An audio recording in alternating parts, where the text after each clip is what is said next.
حضور نے فرمایا من یحرم الرفق فقد حرم الخیر کلہ، جو شخص دل کی نرمی سے محروم ہو گیا وہ کل کے کل خیر سے محروم ہو گیا۔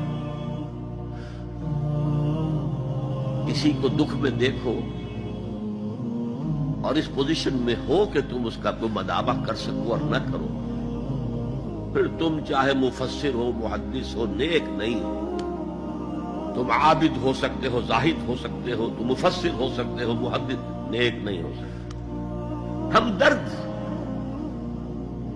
خنجر چلے کسی پہ تڑپتے ہیں ہم امیر، سارے جہاں کا درد ہماری جگر میں ہے۔ اگر یہ رفق نہیں ہے، اگر یہ ہمدردی نہیں ہے، اگر کسی کو دکھ میں دیکھ کر آپ تڑپ نہیں اٹھتے، اگر اس کی مدد کرنے پر قادر ہو اور نہیں کرتے تو کل خیر سے محروم۔ پڑھے جاؤ نمازیں اور تہجدیں، کچھ حاصل